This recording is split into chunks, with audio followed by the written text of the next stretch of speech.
Budget की बारीकियों को समझने के लिए हमारे साथ हैं expenditure secretary Manoj Govil sir और चीफ इकोनॉमिक एडवाइजर भी अनंत नागेश्वरन सर। शुरुआत में मनोज गोविल सर आपसे करना चाहूँगा।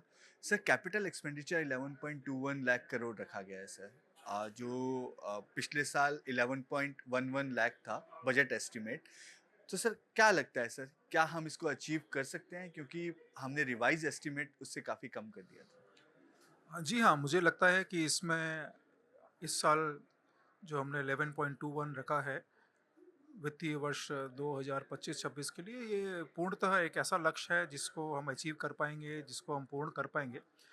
इस साल यदि आप देखें तो पिछले साल हमने 9.49 लाख करोड़ का एक्चुअल एक्सपेंडिचर कैपिटल साइड में किया था।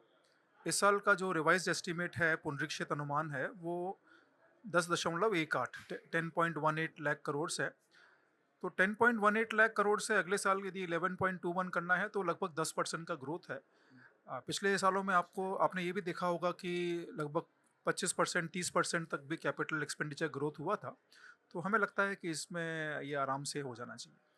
अनंतर सर, जो इकोनॉमिक सर्वे के अंदर आपने 6.3 6.8 जो ग्रोथ रेट ली थी, वो सर जो 11.22 लाख करोड़ का जो कैपिटल एक्सपेंडिचर है, उसके हिसाब से सही है, या आपको लगता है इससे एक्सेलरेट हो जाएगी जितना 10% ग्रोथ जो यदि बजट एस्टिमेट रिवाइज एस्टिमेट से इस बार जो लिया गया उसके हिसाब से?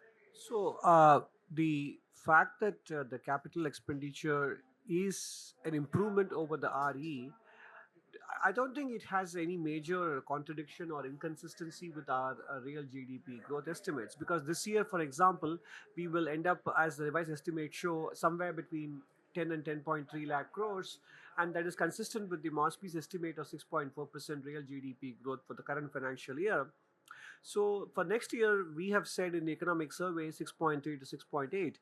But you should see the capital expenditure of the government as part of the overall gross fixed capital formation. It's not a number that directly affects, because after all, in the overall scheme of things, for an economy of the size of 360 lakh crores, we're talking about 32% coming from investment, which is about roughly 96 or 100 lakh crores.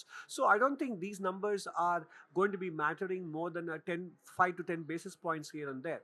So that is not something that will materially negatively affect the real GDP prospect for FY26. And if anything, the various measures announced in the budget today, if anything, only enhance the chances of the real GDP growth number coming closer towards the higher end of the range that the economic survey spoke about yesterday. Manoj sir, आपने जो budget के अंदर कई ऐसी schemes को launch किया है जो नई स्कीम्स हैं, जो मेक इन इंडिया को प्रमोट कर रही हैं, स्पेशली सर एग्रीकल्चर साइड में। लेकिन सर, वही जो ट्रेडिशनल जहाँ पे कैपिटल एक्सपेंडिचर होता है, वहाँ पे ग्रोथ देखने को नहीं मिल रही है। सर, क्या आउटलुक आपका रहा इस वजह से सर, रेलवे, रोड ट्रांसपोर्ट जो major capital expenditure driven sectors हैं, उसमें सर फ्लैट ग्रोथ है? देखिए, आप जब उसको फ्लैट बोल रहे हैं तो आप उसको बजट एस्टीमेट कंपेयर कर रहे हैं। तो ये बात सही है कि आज भी रेलवे सेक्टर हो, चाहे रोड सेक्टर हो, वो उनका एलोकेशन इस साल के बजट एस्टीमेट जो 25-26 का है, उसमें कम नहीं किया गया है, बल्कि वो बजट थोड़ा-सा उससे बढ़ा ही है। और इन 2 क्षेत्रों में कैपेसिटी भी है कि वो काफ़ी बजट का उपयोग कर सकते हैं। परंतु इसके अलग जो दूसरे क्षेत्र हैं, उस पे भी ध्यान दिया गया है। तो इस बार जो योजनाएँ कृषि के लिए अनाउंस की गई हैं, जो योजना इस बार हमने वित्त मंत्री जी ने अपने पार्लियामेंट में बजट उद्बोधन के समय अनाउंस की है अर्बन चैलेंज फंड के लिए, या इस बार एक बड़ा महत्वपूर्ण चीज़ अनाउंस हुई है, वो है कि साइंस एंड टेक्नोलॉजी के लिए हम एक 20,000 करोड़ का फंड एएनआरएफ के अंतर्गत एक हम उसको बनाएँगे। वो भी एक कैपिटल एक्सपेंडिचर का ही पार्ट है। तो इन सब चीज़ों को यदि आप देखें तो मैं ये कहूँगा कि जो रोड पे और रेलवे पे जो महत्व पिछले सालों में रहा है, वो इस साल कंटिन्यू किया गया है। उसके अलावा कुछ नए क्षेत्र जैसे कि कृषि पे भी काफ़ी इस बार महत्व दिया गया है, और साइंस एंड टेक्नोलॉजी पे और अर्बन क्षेत्र में भी काफ़ी महत्व दिया गया है। ये आपने सही कहा कि सर, नए एरियाज़ को आपने एक्सप्लोर किया है, जहाँ पे आप पैसा दे सकते हैं। लेकिन सर जिस तरीके से ये टेलीकॉम ब्रॉडबैंड की यदि बात करें, जो आपने कहा कि सेकेंडरी स्कूल में आपके ब्रॉडबैंड सुविधा होनी चाहिए, प्राइमरी हेल्थ, तो सर ये जो एरियाज़ हैं ये कितने इसका मल्टीप्लायर इफ़ेक्ट आप देख पाएँगे, या सिर्फ़ हम सोशल इम्पैक्ट देख के ही सर ये कैपिटल एक्सपेंडिचर हो रहा है? मेरे हिसाब से ये बड़ा महत्वपूर्ण जो कदम है जो वित्त मंत्री जी ने आज उसका अपने बजट भाषण में शामिल किया है। देखिए हमारे यहाँ जो भारत नेट के अंतर्गत एक व्यवस्था है, एक हमारा एम है कि सभी ग्राम पंचायतों में हमको ब्रॉडबैंड से कनेक्टिविटी करनी है। तो उस पर काफ़ी काम भी हुआ है।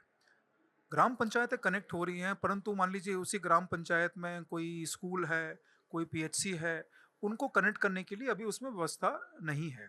तो बजट में ये अनाउंस किया गया है कि जब आप ग्राम पंचायत को कनेक्ट कर रहे हैं, तो साथ में उसके स्कूलों को भी कनेक्ट किया जाए। उसमें यदि कोई वहाँ पर पीएचसी है, स्वास्थ्य सुविधा है, उसको भी कनेक्ट किया जाए। क्योंकि आप देखेंगे काफ़ी जो स्वास्थ्य सुविधाएँ आजकल वो ब्रॉडबैंड का सहायता लेते हुए वीडियो के माध्यम से कॉलिंग करके या अदरवाइज़ उसको उपयोग करती है। स्कूलों में बच्चे लोग भी आजकल जो क्लासेस होती हैं वो भी उसमें इंटरनेट का उपयोग होता है। कई ऑनलाइन क्लासेस होती हैं, उसके लिए भी ऑनलाइन कनेक्टिविटी की ज़रूरत होती है। तो ये एक बड़ा महत्वपूर्ण कदम इसको अनाउंस किया गया और इसके मुझे लगता है कि भविष्य में बहुत ही अच्छे परिणाम आएँगे, जब हमारे गाँव का हर एक गाँव का स्कूल का बच्चा भी इंटरनेट के ब्रॉडबैंड से कनेक्ट हो जाएगा। अ, नागेश्वर सर, आपने जब इकोनॉमिक सर्वे लाया तो आपने कहा डीरेगुलेशन होना चाहिए। स्टेट्स में भी होना चाहिए, सेंट्रल के रेगुलेशंस में भी होना चाहिए। आज एफएम ने भी उसी के बारे में बात करी। सर, तो क्या माने, जो ग्रोथ हमें चाहिए तो कम minimum governance maximum minimum government maximum governance model होगा तभी ग्रोथ हो पाएगी? No, absolutely. I mean, the fact that the Honorable Finance Minister mentioned this shows that we in the Ministry of Finance also work as a team in these matters, and we have extensive conversations about these issues, how they affect growth and the medium-term growth prospects, etc. And therefore, we are very pleased to see some of the ideas which we examine in the economic survey find actual mention in the budget as well. And deregulation is one of them. And the FM also spoke quite a bit about the importance of establishing trust between citizens and the government. Trust first and scrutinize later is the philosophy she wanted to emphasize with respect to the tax matters, etc. So all of these things are in the same direction, which is that the more you kind of let businesses and households get on with economic activity and also employ regulation, as she put it, with a light touch, then naturally the pace of economic growth will accelerate and also sustain. And that philosophy which we emphasize as an important driver of growth in a changed global context is something that the budget has taken forward, and therefore that only makes us feel more optimistic about the medium term growth outlook for the economy. Sir, ये सवाल आप दोनों के लिए है। Artificial intelligence एक buzzword है, सबको उस तरफ जाना है। इकोनॉमिक सर्वे में भी सर ने पूरे एक चैप्टर उस पे है। लेकिन सर बजट 2000 करोड़ का, और हमारा जो कॉम्पिटिशन है वो यूएस, चाइना जैसी कंट्रीज़ के साथ है। यूएस का सर $500 बिलियन का सर आर्टिफ़िशियल इंटेलिजेंस को लेकर बजट। तो कम्पीट कर पाएँगे, या बजट एक सिंबॉलिक है, टेक्नोलॉजी अपने आप आगे बढ़ेगी? देखिए मार्च 2024 में ही एक जो केंद्रीय कैबिनेट है उसने आर्टिफिशियल इंटेलिजेंस के बारे में एक बड़ी योजना 10,000 करोड़ से बड़ी योजना ऑलरेडी उन्होंने उसको स्वीकृति दी है, उस पर काम चल रहा है। अभी दो तीन रोज पहले की बात है, जो मंत्री जी थे मेटी के, उन्होंने भी एक प्रेस कॉन्फ्रेंस की थी। उन्होंने बताया था कि एआई मिशन में हम क्या काम कर रहे हैं। तो मुझे लगता है कि इसमें कोई फंड्स की कमी नहीं आएगी। और उन्होंने मंत्री जी ने ये भी बताया था कि लगभग 18,000 से अधिक जो जीपीयूज़ हैं उनका कलेक्शन तैयार हो गया है। और वो ये भी कह रहे थे कि हमारे इंडिया में भारतीय भाषाओं, भारतीय संस्कृति, भारतीय कल्चर को ध्यान में रखते हुए जो फाउंडेशनल मॉडल्स हैं उस पे वो काम उसके डिपार्टमेंट काम कर रहा है। और उनका अनुमान था कि अगले 8 से लेके 12 महीने के बीच में फाउंडेशन मॉडल्स तैयार हो जाएंगे।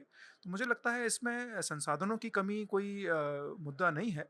और जितना भी इसमें आवश्यकता होगी वो राशि मुझे पूरा विश्वास है कि केंद्र सरकार उनको उस काम के लिए उपलब्ध कराएगी। सर, आपका क्या व्यू है इसको लेकर? Look, I mean, we shouldn't be seeing this from the point of view of the government alone being the important driver of the changes happening in the technology world, and how we should, as a country, respond to artificial intelligence. There is a private sector. The government basically set up in the last budget in July 3 centers for artificial intelligence, and now the Honorable Finance Minister announced one more center for excellence in artificial intelligence in education. And I think we should see the government of India's budget allocation in these sectors. It's almost like the equity capital that can be leveraged by the private sector.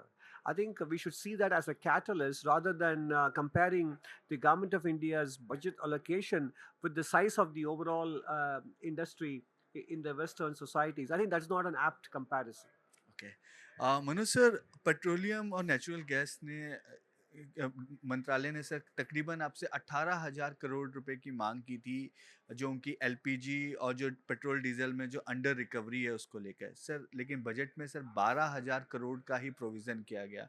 क्या over the time होगा, या ये आप इतना ही मानते हैं कि इतना ही सफिशिएंट है?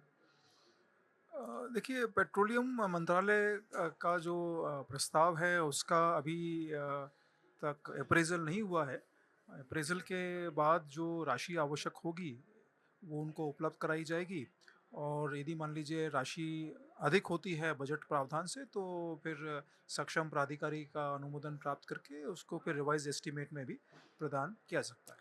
ओके सर, एक सेक्टर है जो बार बार आपके पास आता है रिलीफ के लिए, चाहे वो पीएसयू कंपनी के तौर पे आए या प्राइवेट कंपनी के, वो है टेलीकॉम सर। सर, इस पे कोई विचार चल रहा है कि एक ओवरऑल कोई पॉलिसी बना दें कि एक बार ही हम कोई रिलीफ दे दें और ये जो सेक्टर है वो एक वापस रिवाइव हो जाए? आप सरकारी कंपनियों की बात सर, कर रहे हैं? एमटीएनएल जैसे सर कंपनी है वो। एमटीएनएल के कुछ कठिनाइयाँ अभी वो महसूस कर रही है। उनके जो कुछ देनदारियाँ हैं बैंकों के प्रति, वो कोशिश कर रहे हैं कि वो देनदारियाँ दें। उनके पास, एमटीएनएल के पास भी काफ़ी ज़मीन है, काफ़ी संपत्तियाँ हैं, तो उनका भी वो डिस्पोज़ल का प्लान उनका है। तो यदि वो समय से अपनी जो प्रॉपर्टीज़ हैं जिनको वो डिस्पोज़ ऑफ करना चाह रहे हैं, यदि वो उनको सही प्रकार से सही दाम पे यदि वो उनको मोनेटाइज़ कर पाए, तो ये अपेक्षा है कि काफ़ी हद तक जो बैंकों का लोन है वो अपने स्वयं के संसाधनों से एमटीएनएल उसको पूरा कर पाएगा। तो मतलब ओवरऑल टेलीकॉम पॉलिसी की इस तरीके से एक्सपेंडिचर देने की कोई ज़रूरत आपको नहीं लगती है यहाँ पे? नहीं, इसमें मुख्यतः एमटीएनएल की ही, जहाँ तक सरकारी कंपनी का सवाल है, केवल एमटीएनएल को ही ये समस्या है। बीएसएनएल को अभी ये ऐसी कोई समस्या नहीं है कि वो बैंकों का लोन पटा नहीं पा रहे हैं। इनफैक्ट पिछले कुछ समय में बीएसएनएल के काफ़ी पैसा दिया भी गया है। इस बार के बजट में भी ऐसा पैसा रखा गया था ताकि वो इक्विटी इन्वेस्टमेंट भारत सरकार की ओर से बीएसएनएल में किया सके। तो वो राशि उपलब्ध है, पर वो कोई कठिनाई कारण नहीं है। वो उनको जो 4G और 5G के लाइसेंसेस की आवश्यकता है उसको उपलब्ध कराने के लिए राशि की व्यवस्था की गई। Thanks for joining the business sir. Thanks for giving time to us sir.